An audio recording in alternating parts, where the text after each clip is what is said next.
good evening, and welcome to another edition, whatever you want to call it.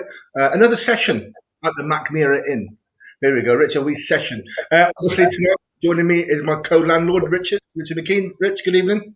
Good evening, Micky. Glad to be here. We did have a debate about whether or not we were going to work today, but then I think we decided that we would have been in the pub on an Easter Friday afternoon anyway. Exactly. So made sense to be here. Yeah. Exactly. And our special VIP patron this evening, I don't know if we can call him a VIP in all fairness, is obviously my good friend and fellow podcast co-host, Neill Murphy. Good evening, Neill. Hi, how we doing? This is nice, eh? Being in a pub on a Friday again. That's good. So for all the regulars out there, hopefully you'll listen to the podcast, but we'll talk about that a little bit later on. A bit of normal housekeeping. Next week, Rich, what have we got on? We have Thursday, we've got our core tasting in Bjorksav. And then on Friday, our last Friday pub session. Next Friday, before we have a week off and revert to a Wednesday, is with Rich's good friend, and friend of the brand, and our good friend, Claire Wilkins. That's it. That's correct. Can't see whiskey for the trees or something like that, isn't it, Rich? Yeah, I think I can never remember it all in one go unless I'm reading it, but it's something along those lines for sure. Yeah. Fantastic. He's one of our regulars, evening bully, evening tea. That's it for that, really. I suppose. But before Mick, before you ring the bell, I just listening to your introduction there of Neill. You can always tell how well you know the people we have coming on by how much you might tease them at the beginning. And this is the first person you've actively questioned whether or not they're a VIP. So I dare say that this you know Neill very well indeed. Yeah. Evening, Lisa. How are you? Right. So that brings us to. It's roughly about 18:05, isn't it? So time for me and Rich to get the round in. Neill, what are you having? Right, I know this is kind of supposed to be whiskey chat, really, but I was thinking about the whole beer after work on a Friday. You know, when you go for that first drink after work on a Friday, it's always a pint that you get in. So I went for a beer to start us off tonight. But I kind of tried to stay on brand a wee bit because I've gone with a brewery called Omnipolo, which is a Swedish company. It's based in Stockholm, I believe. They're what's known as a gypsy brewery, so they don't make their own stuff. They kind of work with other breweries all over the world, and you know they brew things to their specification, you know. Okay. But yeah, so the one I've got tonight is their 100-day Pilsner. I should say as well, the cans are gorgeous. They are apparently cool. There's two guys involved. One of them's a brewer and one's a graphic designer. So their cans are absolutely stunning, you know. But yeah, this is their Pilsner, so just a nice kind of crisp, refreshing lager to start us all off. And I'm hoping it might pair quite nicely with a wee dram later on, you know. Nice. That can is pretty cool, like, isn't it? That's good, yeah. Yeah. Rich, what are you having this evening, sir? Nothing. Well, I mean, something the bottle's decorated quite well. Lots of the story of things of Mackmyra on there, but I am quite envious of that beer. And me and Micky always starts with a cocktail, or tends to. I'm straight in with no nonsense and into the whiskey. But I am looking forward to sipping on a cool lager in the hopefully not too distant future now for us in the UK. If I can get some of the can as pretty as that, we all know that the liquid's the most important thing, of course. But I am affected by packaging. I like a good bit of packaging. So yeah. But anyway, yeah. So enough of that. I'm starting with the Brooks whiskey. This is one of the first sort of 2 or 3 days in a row where I live where it really feels like spring is here. And I've been saying all winter in tastings about how I like a Brooks whiskey in the spring and the summer. It feels very right at that sort of time of year for me. So I thought I'd start off with one now. So yeah, a Brooks for me. Nice. And you, Mick, have you started with one of your fancy cocktails? Cocktails this week. Not particularly fancy, but I've gone back to the cocktails this week. I managed to get my arse in gear and make some ice. Obviously, I was on an ice holiday last week. I just completely forgot to make ice last week, so no cocktails last week.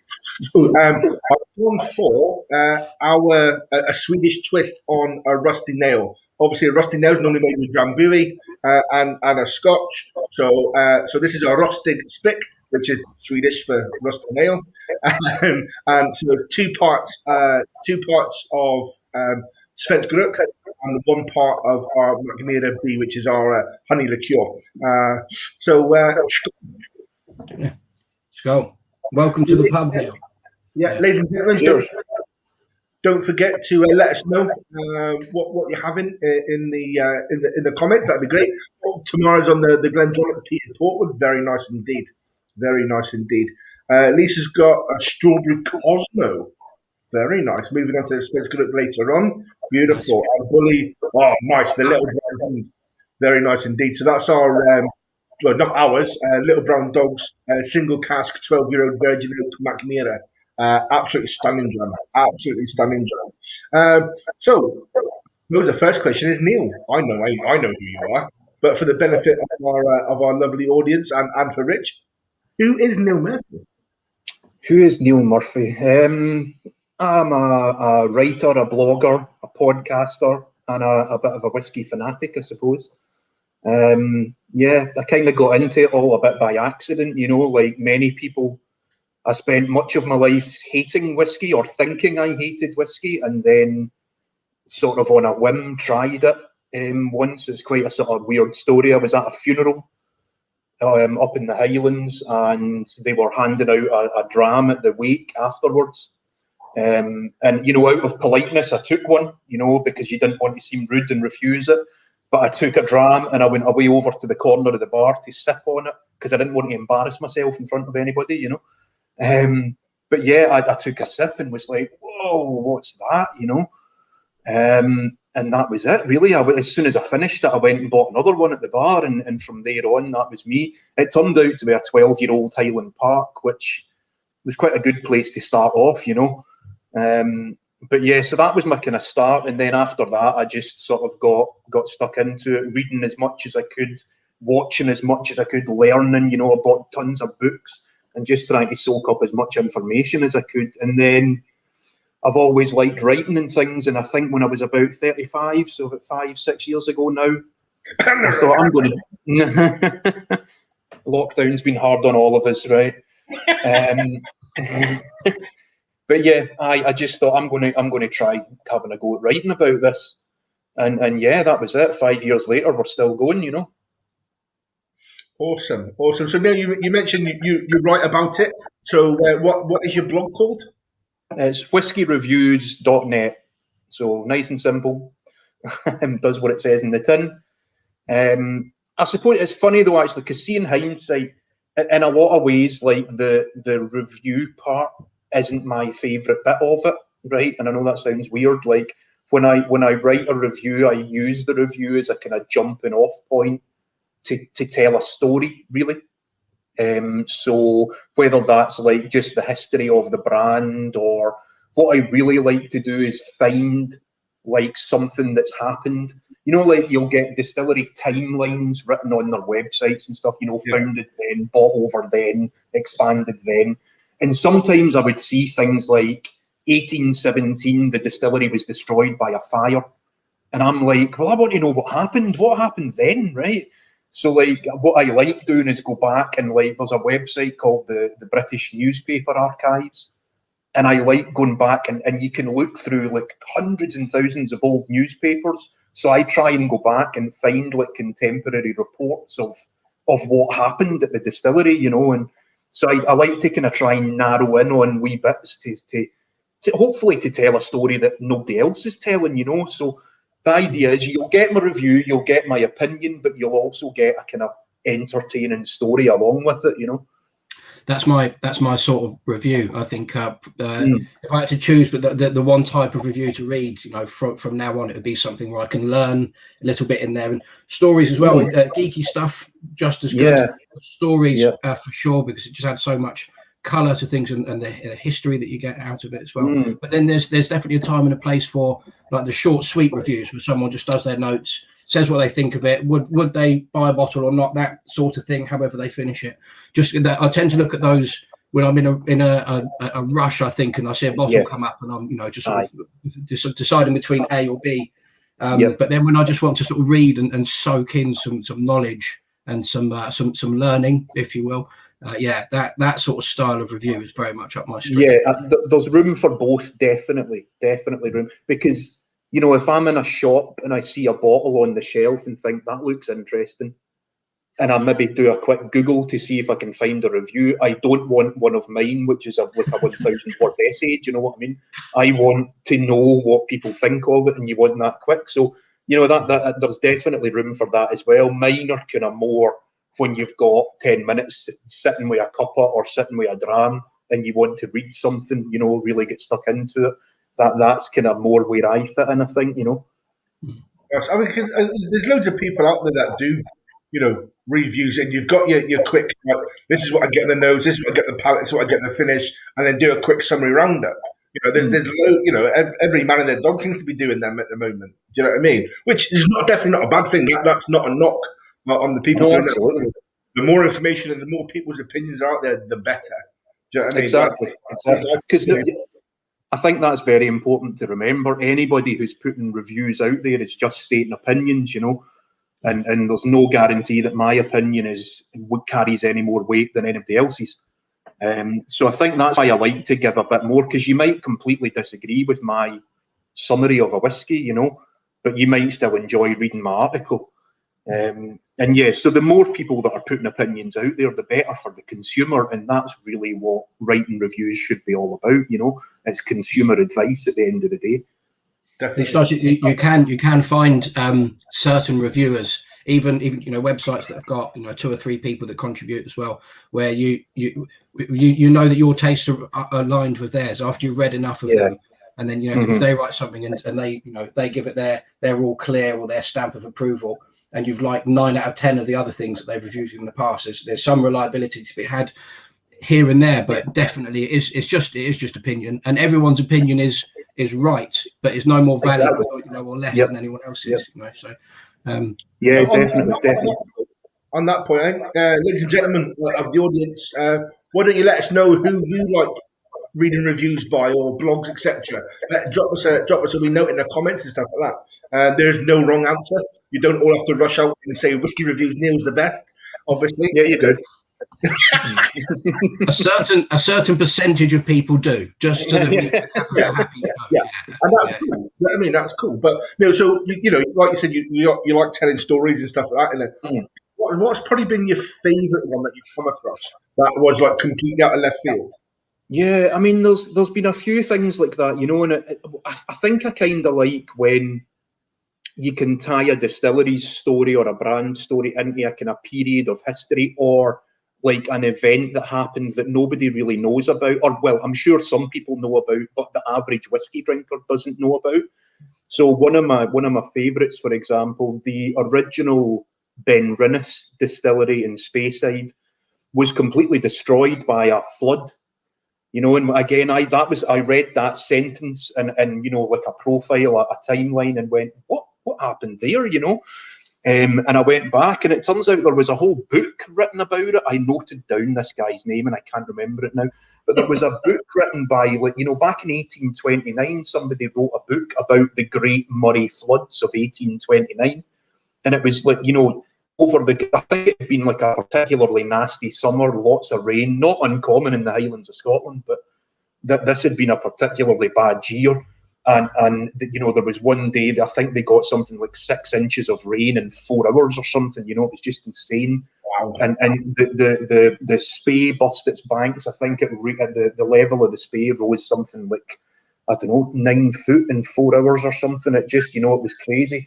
Buildings were destroyed, people were killed, and all sorts. You know, it was quite a natural disaster, really. You know, but it's been completely forgotten about. And the Benrinnes that we have now was at a completely separate site by completely different people. But there was an original one that was almost completely wiped off the map. You know, so these are the things that I like finding out about, and I presume that if I like finding out about them, other people might find that interesting as well. You know, it's sort of newsworthy things that happened in Scotland that have been kind of forgotten about, you know, and you can use the distillery story to bring these things back a wee bit, you know.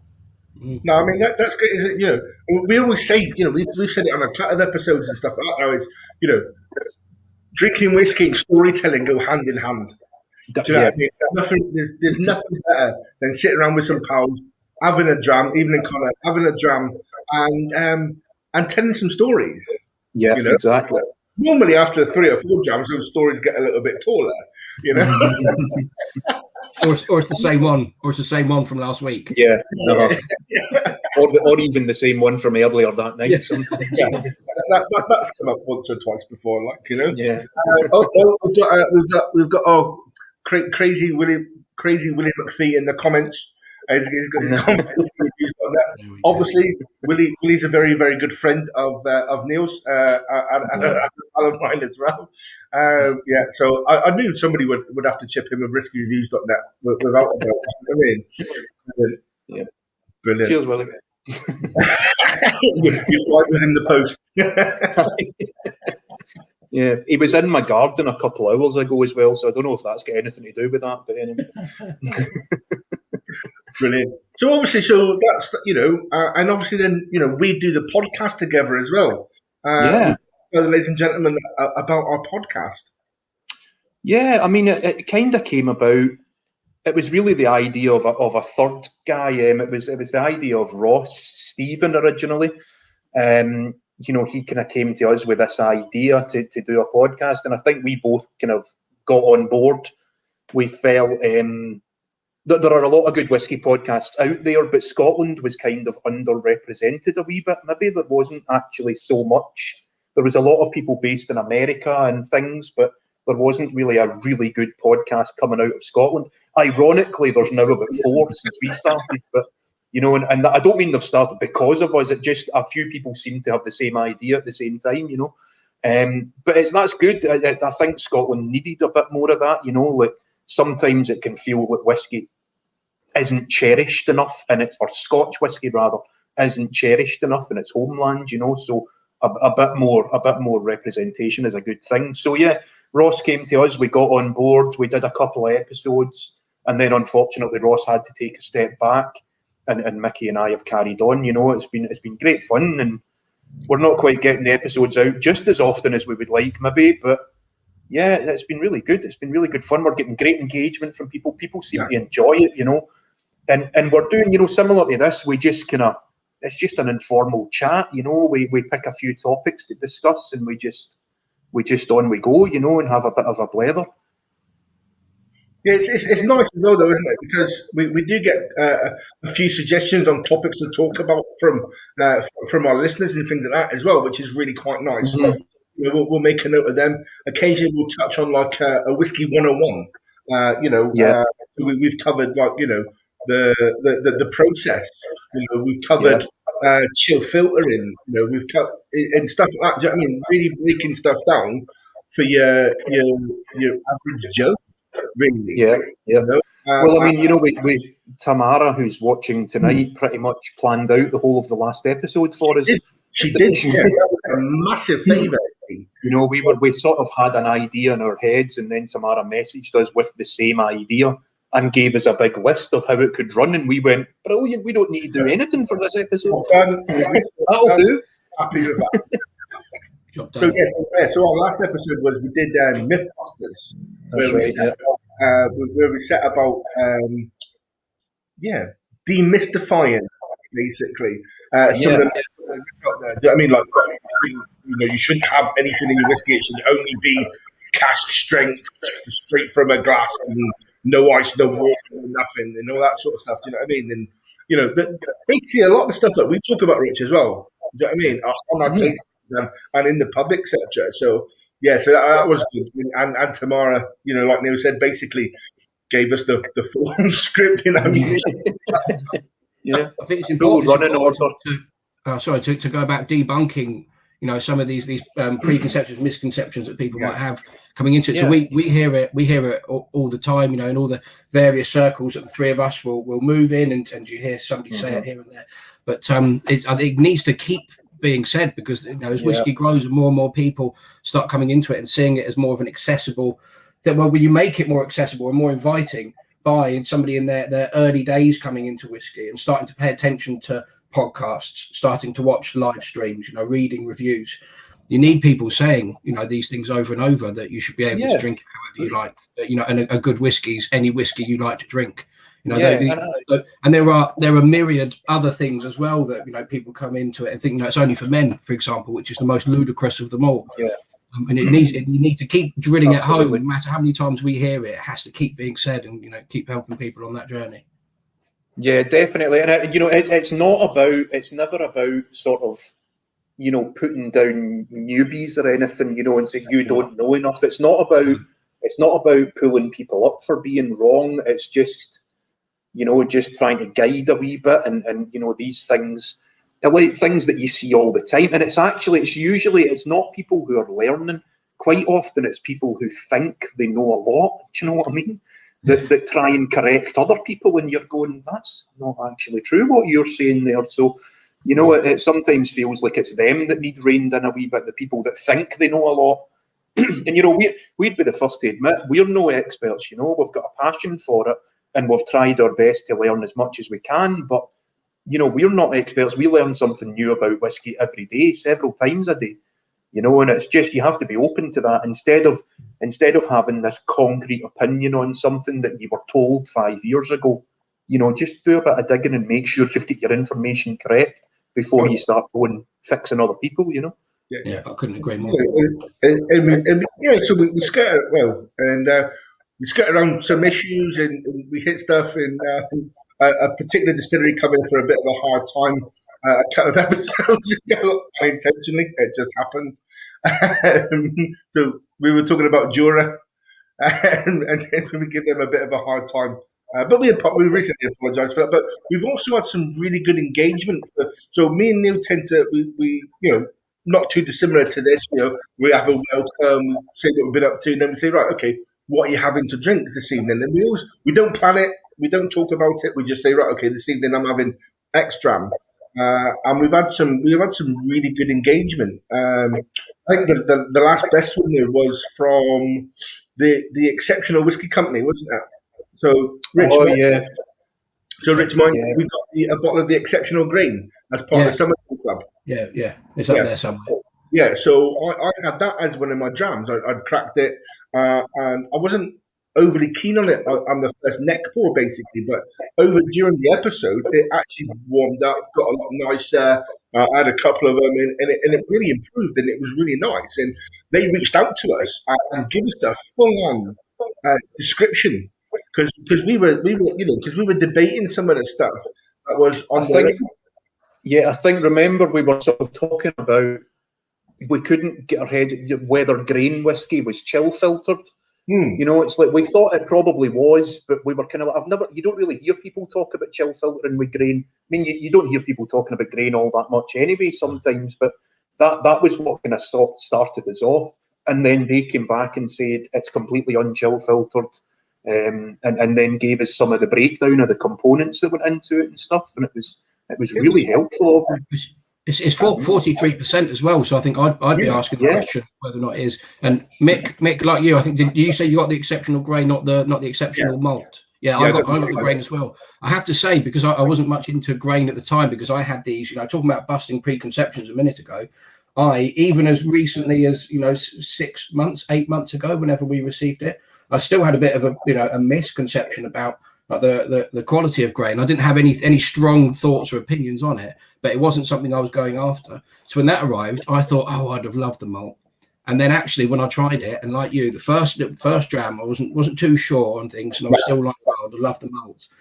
But then the bottle, for me, I've got about this much left at the bottom, and it's been there for a while, which I know probably shouldn't do for too long, but I don't want it to end. So I just sort of it's Schrodinger's whiskey at the moment, just sort of like it's both alive and just sitting there.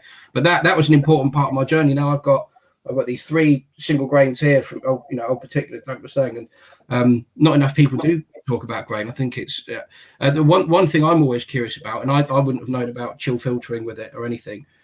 Is I'd like to know a bit more about the mash bill and how much of it is malt. I believe that Loch Lomond single grain is all malted barley, but it just goes through their pot still. And I think Kininvie, because we had Charlie Metcalf from the Balvenie on a few months ago. Now, Kininvie, the three of us probably know, but the experimental mini distillery is sort of nestled in between Glenfiddich and Balvenie. And I like their single malt quite a lot. And then I saw a deal on the single grain the other day. And on there, like we have with our product sheets, where you can go and see all of the detail that goes into our whiskies, they've got that. And then, to be quite frank, turned it up to 11 because you can see the fermentation time written on there. You can see, probably the temperatures that the stills are run at as well, but then the mash bill too. I think that I love having that information. So, Mick, I'd be very interested to see what you want to send to us. It's not a problem. So, learning about it would be great. Yeah.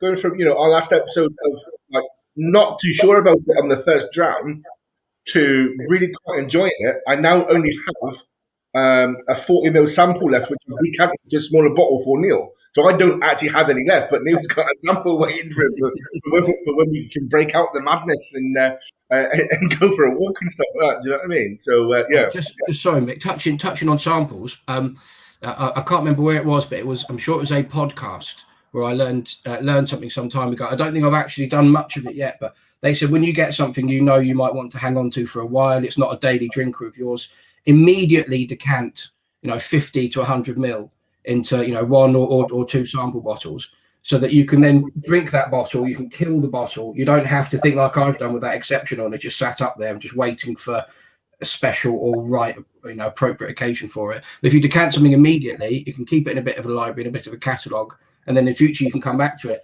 And importantly as well, if you do it at the beginning, it will remain, it won't have oxidized, for example, in the bottom of the top, rather than getting the heel of the bottle. So that's a sort of a top tip that I've picked up from listening to podcasts, from absorbing from other people and seeing what other people do, how they drink. And that is a good idea, because actually, like you're saying there, I mean, I've got, I don't know how many bottles are in that cabinet, but because I review them, they get bought and they get opened pretty quick usually.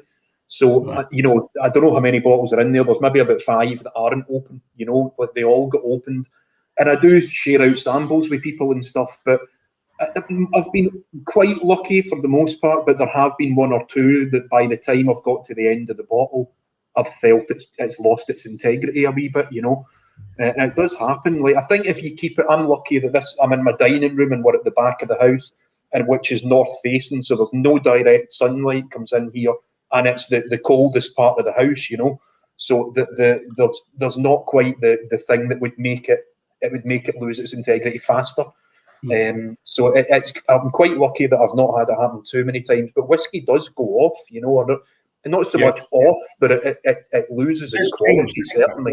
Yeah. I know most good whiskey bars will put a label on the back of the bottle and put a date on it for when they opened the bottle.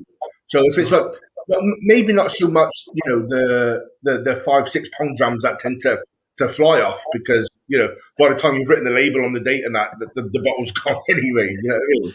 But more the obviously more the higher and more luxury ones that you have to like jumpstart your wallet after paying for it, sort of thing. They tend to put a good one anyway. We'll put a date opened on it. That's a good idea. Yeah, that's a good idea, because I mean, if we think about maturation, whiskey in a cask. I think quite often you can just focus on the wood interaction, and you might not think too much about the fact that actually the amount of oxygen that's in that cask, especially as the angel share increases and you have a greater volume of air in there, that's a big part of adding and changing flavors and things to the whiskey as well. So the same concept with the bottle, but without the wood influence, without the wood maturation, you've still got that oxidization happening in the bottle, and the more empty it becomes, the faster, although it's not rapid by any means until you get the further down, but the more you go down, the faster that change will happen. I think if you don't open something, I've never had the pleasure actually of drinking anything that was bottled or made. I think the oldest thing that's been in a bottle would be 1982, and because it was the only time I'd ever had that whiskey, I couldn't tell whether or not there was any bottle aging. But from what I've heard, and you might know this, Neill, with or Mick as well, but Neill, with all your reviews, bottle aging, 30 years or so, you might have some, perhaps some little bits of change to it, but It depends on how good the seal is and things like that. I suppose the condition that's kept in and stuff, isn't it? I mean, a lot of people will sort of parafilm round the top of the bottle and stuff to prevent oxygen getting in, and sometimes you can get the seal that's quite loose at the top. So yeah, it really depends on the conditions of it, is my understanding anyway. You know, some can hold up pretty well, some might not. You know. No, I think there's a wee bit in that bottle aging thing, because obviously, you know, we know that all of our single malts are made up of multiple casks that then come together and marry. Yeah. So, you know, the longer something sits together, do you know what I mean? It might, you know, when it gets bottled after 6 months of being in a marrying vat or whatever, it might only then just start becoming what it is. You leave that then in the bottle to continue to marry, you know, 5, 6, 7, 8, 20 years down the line. You're going to get those changes in that, I believe. You know, I could be completely wrong. It does happen again, now and again, ladies and gentlemen. I am wrong. But no, so I think that might have an impact as well on that bottle aging thing, Rich. Do you know what I mean? So, you know, it's there in the bottle when you've put it away in the cupboard, but it's continuing to interact with this other components in the bottle, you know? It could. I think certainly, but blended malts in particular, I'm sort of thinking about that. But even a single malt, or perhaps even a single cask, there's still this chemistry. You know, there's still different flavour molecules and ethanols and or whatever there is in there moving around, reacting with each other. So yeah, I mean, I suppose once it's in the bottle, it's relatively stable. But there will be slight and very gradual effects, especially as Neill mentioned, if you keep the conditions right. Paraffin around the top, and we're talking about unopened bottles here, of course. Just to specify. Paraffin around the top. Keep it in a dark, cool, dry place. It should last a long time. But what about? Have you had any experience with how long there? Maybe just for the people watching, for any tip for them. Once a bottle is opened, you know, my understanding of ABV and heat and conditions where it is has a bearing. But you've got, you know, open a bottle that you've still got 3-4 years perhaps before any major or particularly noticeable change would happen. That's about right for when it's, you know, not too empty, there or thereabouts. Yeah, if it's had a couple of drams out, I'd say you could. I mean, I've had 3, 4, sometimes 5 years out a bottle. I think once it gets down past the halfway point, you should speed up a wee bit and try and not get rid of it. You know, like drink responsibly, obviously, but you know, like the longer you leave it, once it gets lower down, there's a lot of oxygen in that bottle now, you know, and it starts to. I found especially actually peated whiskey, I think, doesn't hold up as well. That's just something I've found in my experience. I had an Ardbeg 10-year-old, for example, that I think my wife picked it up at travel retail for me, and it was a litre bottle. So there was a lot of Ardbeg in there, you know. But yeah, once it got down kind of below the half, by the time I finished that bottle, it was unrecognisable from when I opened it. You know, I mean, I finished it. You know, let's not be hasty here. I made sure it was finished. You are a true warrior to the cause. You know what I mean? Oh yeah. And none of this. I always get bemused when you see people on Facebook saying that they poured whiskey down the sink and stuff. You know, I'm like, how much would you need to hate something to pour it away? You know, I'll drink it with Coke or something, maybe. But you know, I never quite understand that people must have much more money than me, I suppose. You know, I've got to make it last. A lack of decorum as well. Actually, a place I used to work, it was a large number of us working there, and the only person there that was into whiskey. I started chatting to, and I thought, right, here's the person I can talk to about, you know, my hobby, my interest. This is before I started working here. And then he told me, and immediately my opinion changed with him, that his partner had bought him a bottle of whiskey for Christmas. And I can't remember the name now. Not that I'd probably say it because this is sacrilegious. But he said it was dross, and he opened it, poured the whole thing down the sink. I think it's one, you know, it's a brand we might see upside down behind a bar and things here and there. That type of whiskey. I thought, okay, this isn't the person for me. And you know, I hope you could forgive me. I did also start thinking perhaps a bit of a lost cause. But he doesn't. We want to educate people and bring them in and help them and nurture them and things. But that sort of behaviour, I think that's not cricket. So I mean, you know, we've all had bottles that were maybe not massively keen on that we revisit. So what I tend to do with those bottles, Bully comments is actually brought one up that he quite enjoys. I wasn't a big fan of it. I found it a bit too light, and that's the Japanese grain cheetah. I just found that a bit too light for my own personal. So what I did with my bottle of the cheetah, the good lady brought it me back from one of her business trips, and I had a couple of drams that I'm thinking, there's not a lot in that for me. So what I did was I used it as a base, basically, for my hip flask for going to the rugby. So 200ml hip flask. I'd use maybe 100ml of that of that particular whiskey, and then put in a couple of nice single malts that I really quite enjoy to lift the flavour sort of thing up. So I would just use it as a base liquid really for my hip flasks. I would never even. I don't think that thought was even entered my head. Or I don't like to pour it down the drain. Yeah, no. When you think of the amount of things you could do with it, as you say, put another couple of whiskies in there and blend it a wee bit, I see somebody mentioning Pune there. I must admit, I tried that there's a bar in Inverness called the Malt Room. It's a great wee whiskey bar, absolutely brilliant bar. And they had Pune in there, and they actually sort of said, you maybe don't want to try that. But I was really curious, and I was like, I've never tried it before, so I wanted to try it. And I must admit, I thought it was okay, but it needed time. I thought it had been bottled too young, maybe, but one for the future, definitely. But yeah, you're saying about blending things, and also that goes back to use it in cocktails or as a long drink. It's ironic that a lot of the people who would pour their whiskies down the sink are probably also the people that would say whiskey should never be mixed and all that, Well, well, you're wasting money then if you get a bottle of whiskey that is just okay and kind of lets you down a wee bit.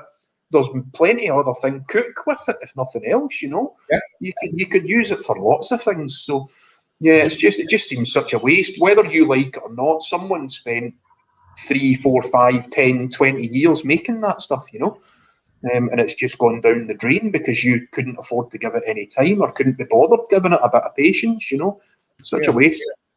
Well, so talking about drinks and stuff like that, I think... I'm thinking, Mick, I'm going to have a bit of a Pavlov's response to this at some point, where anytime I hear a bell from here on out, because we do it for every day. Have a drink. I'll hear a bell. I'll be on a tram in some Central European country, and a bell will go, and I'll just be like, that would be really bad if you were a teacher. Drinking, having a dram like every 40 minutes or whatever it is. Yeah. Understandable, but it would be really bad. Yeah, so obviously, we all know what the bell means by now. It's either the first dram, the second dram, or the second drink, and last orders. It's not last orders just yet, so that must mean it's the second drink. So, Neill, you mentioned you might pair your beer with a wee whiskey. Have you done that? Yeah, so I've gone with a kind of Old Faithful. I felt it had to be a Mackmyra, really. And I had a few to choose from, I've got a few samples and things kicking about. And I love the creativity of the sort of seasonal stuff. I think they're excellent whiskies. But with my sort of crisp, clear lager, I've gone with the Svensk Rock. Oh, nice. I'm a big fan of peated whiskey anyway, and this I love. It's not like a peat monster as such, but the smoke is there, and what I was sort of intrigued by, there's a kind of nice maltiness to it, a bit of apple, and that wee bit of smoke, and there's a wee bit of kind of wood spice that I love. And I think that apparently, I should have said earlier, the beer I'm drinking apparently spent some time in French oak casks. So I was kind of wondering how that might play off against each other, like the two, the dram and the lager. In Glasgow we call this a half and half. A beer, a half pint and a wee half. So, what's the official term for it though? It's a Boilermaker, isn't it? Boilermaker. Well, I think that's what they call it in America. But does that not mean putting the whiskey in the beer? I thought you're supposed to. I don't know. Was that not? No. Maybe that's just me. I don't actually know. If anybody does know, can you please let us know? We would like to know the answer to that. That sounds like the sort of cocktail that I could make. No, Kate, that's where my skill level's there, and then a garnish. just a wedge of lemon over or something. What about yourself? What are you having on your second, my friend? I've two reasons I've gone for what I have. Somebody's put it into my head already in the comments, which is what's happened a few episodes that we've had now, a few pub sessions, I should call it, and then also just whatever I can really reach that's behind me. So what I sort of the little Brunhund again, we mentioned at the beginning the single cask from those guys was 12 years virgin American oak 200 litre cask. It's a long time for a virgin cask, for something to be matured in sold in one thing, but it just works perfectly, as I'm sure. I can't recall now who it was that had at the beginning, but this is just, I think it's just magic. Yeah, I've gone for our latest Bjork South Birchap, just because it's been, and Neill can testify that it's actually been a really nice day here in Glasgow. Well, it started chilly this morning, about -2, but add the washing out. So it's always a great day when you can get the washing out on the line. I know, a rock and roll life that is, eh? That's lockdown for you. Exactly. I think it's just like being over 40 now. Do you know what I mean? Yeah. Getting the washing out, which you've got this to come, but getting the washing out, you know what I mean? The first washing out of the year and that, it's exciting times, man. It's exciting times, But no, Bjork South, literally spring in a glass. Not one of those horrible metal springs either that fall off your pen or stuff like that, actual proper springtime in a glass. Nice. It's terrible chat. You're used to it by now. I get nothing from you. See, I can cut them out, the podcast. I can't cut them out. That's the problem. Well, I have control, sir. Who does the editing then? That's for me. you? That's me. Yeah. So you can frame things. You can frame things however you like, and you take sort of full creative control over making. Well, Micky has to give it the thumbs up before it goes live, But yeah, we've had one or two episodes that have ran on a bit, haven't they? Sometimes, when you have a drama or two, the chat just goes on, and you've got to edit down 4 hours worth of conversation to a sort of hour-long podcast. It's not easy, I think the best one, Flatmate, was probably the Christmas one. Yeah. Our podcast was probably the worst. And that did go on a wee bit, and a few drams were had during that.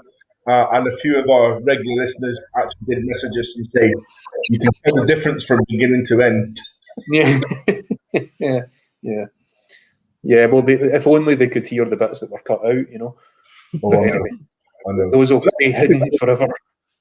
The good thing about the podcast as well is after the outro music, and we do always leave a little nugget of cutting room floor outtake, shall we say? Easter egg. Easter egg. And most of them are just hilarious. That hilarious is mainly just me and Neill laughing at our own crap. Yeah. Dad jokes aplenty. So did you guys? You would have started this before. Did you see what Cole just put up there? Let's have it back, Cole. Yeah. He had to do for us the other day. I think a bit shorter, but he had his work cut out for sure.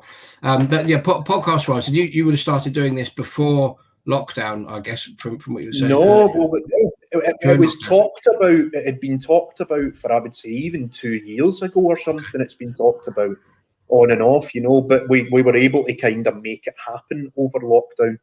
I don't know if just because nobody was going out and going to tastings and stuff, everything's at home, everybody was stuck in, so we've actually got a chance to sit and do this now, so I think without lockdown it might never have happened, It might have just been one of those night things. Sorry, but you've got the chance now to go out on the road and actually meet and record in person in places as well. So you've got this. That would be the next step, yeah. Whole new avenue of things to go down to, keep things keep things fresh or whatever you need, rather than sort of sitting in. I guess a few visuals chucked in as well, and whatever you might be able to get hold of. Yeah, we've always talked about how we wanted it to sound just like two guys in a pub having a chat, So it might even be nice to record it in a pub one night, just two guys in a pub having a chat, Like that would be quite nice. So that's one of the more that's probably one of the most common nuggets of feedback that we get now, isn't it? Really, from our listeners, is that people have said it's just like sitting down in the pub listening to people talking about whiskey, and they just wish you could actually be in the pub having a dram while listening to the chat. Yeah. You know what I mean? So that's probably one of the nicest things that's come out of this is that reaction to the podcast. You know what I mean? We were quite happy when we got to like 1,000 downloads. We thought, well, we're never going to get that. We just passed 3,000 downloads out of 12 episodes. Wow. It's absolutely mind blowing. We're being recommended to people and everything, and it's just nice. It is just nice. So anybody that's watching, yes, good question. We are planning on it. What that's going to look like as well, we don't know. But it's definitely been talked about. It's been discussed. That's for sure. Yeah. Because it's been kicked around the discussion forums. Yeah. Me and Neill spoken about, and it's where are we going to do it? Go to somewhere like the Pot Still or whatever. It's probably going to be too noisy. Mm-hmm. Do you know what I mean? But me and Neill are both members of this, and yes, as you are, Rich. And we've obviously just had our newly opened. Well, we say newly opened. Mm. It's actually been open for over a year now, but it still feels new. We've not really had much chance to use it and abuse it, as it were. But they've got some really quite nice nooks and that in there. And with so that could be quite nice. Actually, we'll do an episode or two, and we know the management and the guys behind the bar there and that as well. So I think it might be nice to do one from the Glasgow room. If you get the drams in, you guys, I'll come and stand behind you with the boom and the microphone over you, and be a sound man and things for the day. And yeah. So we've only had one guest on so far. Right, and we are planning some more guests, and more guests will happen. I meant to say that actually. We should announce that then, that we're actually later on in next week. We're recording our next episode with Jamie Morrison from the Glen Turret.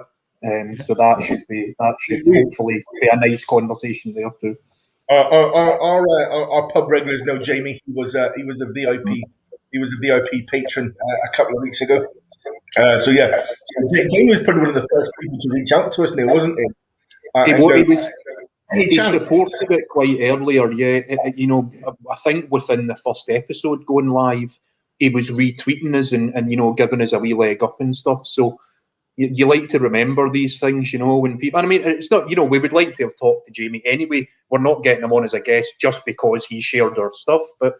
It's nice to talk to people who know what it's all about, really, A community as well. That's why we had the first guest that we did.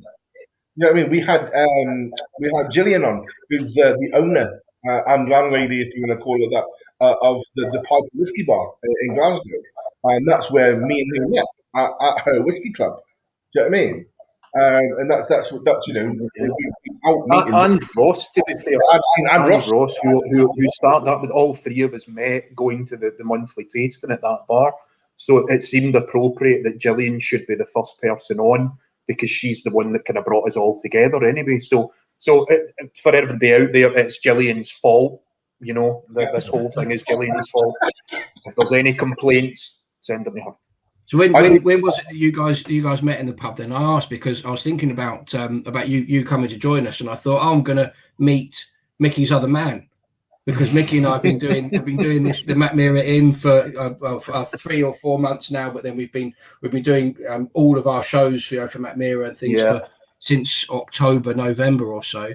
So so Micky and I we're a little team, we're a unit, and I thought, oh Neill, I'm going to meet the other man, and then I realised that actually you guys have been working together more intensively for longer. So actually, I'm the other man. An awkward love triangle. Is that what you're saying? Well, I'm saying I'm the other man in Micky's life now. I've realised. So actually, I'm on the back foot. Yeah. I imagine this conversation going a lot of ways, right? Not the way, even with my head. This is not the way I imagine this conversation going whatsoever. Get us all in a pub together. We'll have a big hug and we'll hug it all out. And we'll agree to share him. All the men in my life, yeah. Yeah. I mean, yeah. I mean, how long ago was it? Was it 3-4 years now, maybe? It's got to be. I've been going to the Piper a good 3 or 4 years or so. I think it's near the 4-year mark, eh? Yeah. I Something think like that. Christmas nights we've had. Yeah. Was it 3? I don't know now. Yeah. But I still remember our first Christmas tasting. So Gillian had a great idea. She gave half a dozen people in the club and said, "Look, go out, buy a bottle, give me the receipt." You know what I mean? So we instead of 9 times out of 10, we have a brand ambassador from a whiskey company in, and you know it goes. It's a great club. It really honestly is. And but the very first Christmas, she said, "Right, you 6 people. Here's like 50 quid. You got a 50 quid budget. Go and buy a bottle that you want to talk about." Cool. So that's what we did. So 6 of us from the club did that, and that was. Can you remember what you got? Can you remember what you bought? Yeah, I did Highland Park Dragon Legend. Okay, yeah, I know you're fond of that. Yeah, absolutely. For the money, for the dram, it's phenomenal. It is phenomenal. It takes a bit of a slate from some people, but again, that's that, you know, over and above whiskey snobbery that we're not big fans of. But yeah, that was great. That was. Yeah. So I didn't pick one for that night, but about halfway through the tasting, Gillian sort of dropped me in it and said, I can't remember the dram. It was a Japanese whiskey. I can't remember which one, but that was the number 6. That was the last dram of the night. And, you know, about half an hour before we were due to do it, Gillian came up and said, do you fancy you can introduce the Japanese one? And I'm like, I'm on my phone trying to Google it and find out all about this, you know, like just before I went up. So I mean, I did it, but the talk lasted about 2 minutes or something. Yeah. I went, you know, right, enjoy your dram. Yeah. You know. But that's a good thing about Neil, wasn't it? Really, because by the 6th dram, nobody really cares anyway. Yeah, exactly. Nobody wants to listen to you by then, anyhow. You know. If this was a few years ago as well, though, I imagine that was probably quite a reasonably priced Japanese whiskey. I expect that's something it must have been. I mean, you know, by then, Japanese whiskey would already have been on the kind of. Yeah, then, you know, because don't forget, Rich, we're only talking like 3-4 years ago. I know, but even in that short amount of time, it's still. I wouldn't want to speculate, you know, a percentage, but it's still considerably higher now than it was 3 years ago. I'm sure it is, but it was already. Yeah, it was already pretty expensive then. I'm sure. Yeah. I agree. It's. I don't know where that's coming from either. It's just the market just seems mental. Do you know what I mean? It started. Didn't it start the initial catalyst or the first sort of major one was JM, his review, I think, of Yamazaki 12, perhaps. I think he named it as his whiskey of the year, and I think from that point on, it sort of it began, at least its insane ascent in the whiskey world. Yeah, and when I say insane, I mean, you know, rapid and large rather than unwarranted. I think other people had been.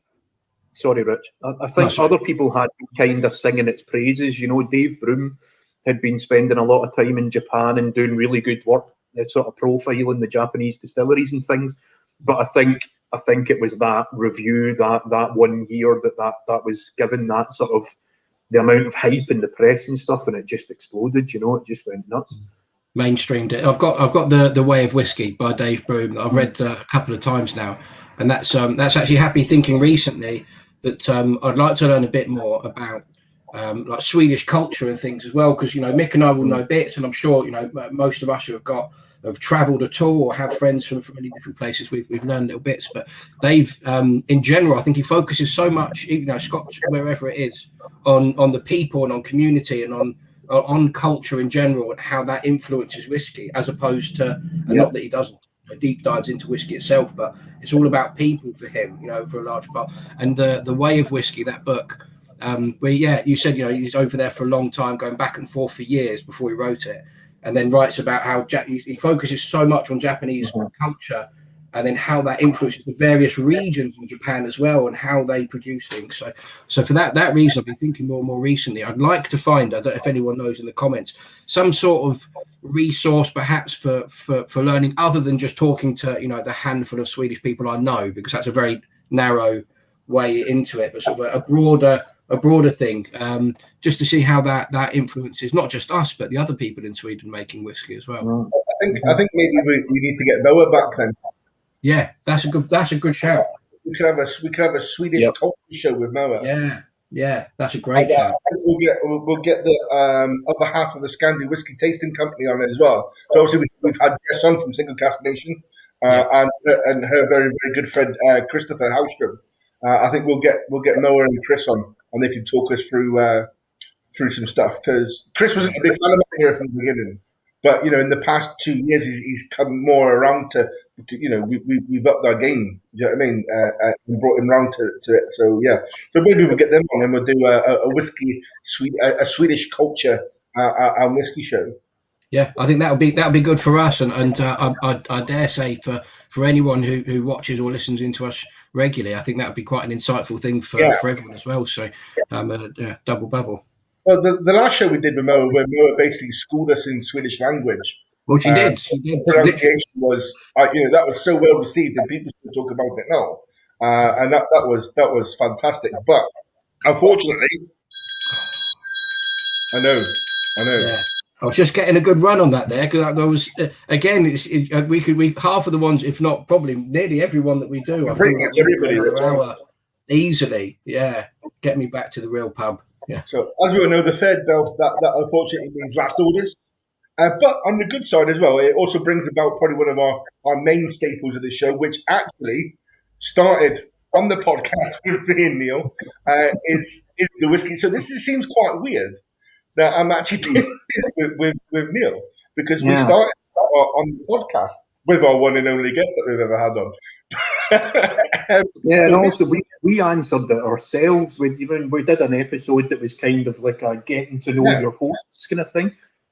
Sorry, excuse me. And we answered this question ourselves. So I was trying to think whether to answer the same thing or whether to come up with something different for tonight, So for the people that don't know, this is the part where we do the whiskey scenario. So Neill, where are you? What's in your glass? And who are you with, if anybody?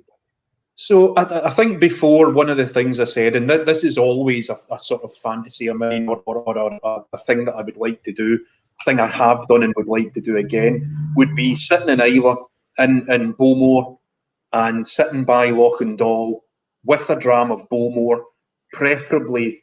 Now, it's not, Bowmore isn't even my favourite Islay or anything. It's just, I think, when you're in the place, when you're in Bowmore, drinking the whiskey from there takes on extra significance somehow, And what I love about staying in Bowmore is the distillery's right at the heart of the village. And it kilns, they've still got their molten floor, so you get the big clouds of peat smoke blowing across the whole village, That's just from Jim McEwen's house. What's that? That's just from Jim McEwen's house. Yeah. Well, he lives at Andy. He's away over the other side. Sorry to jump in, but only while we're on the subject of Bowmore there. The first time, well, actually the only time I went to Ireland, because I had a trip cancelled there last year. But we did the Craftsman's Tour, and because, as you say, they're one of, like us, one of fewer than I think a dozen places in the world that still malt and peat their own barley on site. But we got to go and turn over the barley if you do the Craftsman's Tour, and go and walk where the barley is being peated, where it's being smoked. You're walking over the kilns and everything, and you're just walking across this barley, this floor of it. You can barely see the other wall; it's so thick with smoke. So I've got an enormous soft spot for Bowmore and for being there in general. Yeah, and when the kilns go in, the whole village smells that way, and it's great. And if you're smelling it in the air and getting it from your glass, it's a whole sensory experience, So that's probably like the sort of ultimate for me. But see right now, given everything that's been going on, probably the ultimate scenario for me would just be a table with mates round it in the Pot Still or the Bon Accord in Glasgow. I don't care what the whiskey is, just everybody with a dram, sitting having a chat. That's the ideal scenario right now. I would take that over just about anything else, I think, Yeah. Yeah, I think that's everybody's ideal scenario at the moment. Neill. Yeah. I mean, obviously, venues may vary depending on where you live, but yeah, I think in your favourite or a decent whiskey bar with some pals, whatever the malt of the month is, that's fine. Yeah. Just one of them, that's brilliant. No dramas, like, do you know what I mean? Always a good supporter. So I think that wraps us up for this evening. Neill, do you have any parting words of wisdom, or probably knowing you not very much wisdom No. for our watchers? There's that obvious familiarity coming through again. Just a bookend the session. I do have a few words for Micky, but we'll wait till we're off here. So just thanks for having me. This has been great. I've really enjoyed it. Thanks for having me on, and cheers to everybody that watched. Brilliant. Appreciate it. Rich, so like we said at the beginning, we've got our Corner and Beyond South tasting on Thursday. So if you've not got a pack for that yet, ladies and gentlemen, there's still time. And then Friday, for our last Friday Mackmyra Inn, we welcome friend of the brand, and Richard's very good whiskey friend, and that's Claire Vokins. So that'll be next Friday. Then we have a week off, and then we're back on Wednesday. Is it the 21st, Rich? Oh, if you like. Yeah. Yeah. It's Wednesday the week after. We'll update you all nearer the time. It sounds about right to me, Mick. And I think I don't know if it's worth have a look just quickly before we go, Mick. From a comment from Lisa, just because she's chipped in with her own. Brilliant. Yeah.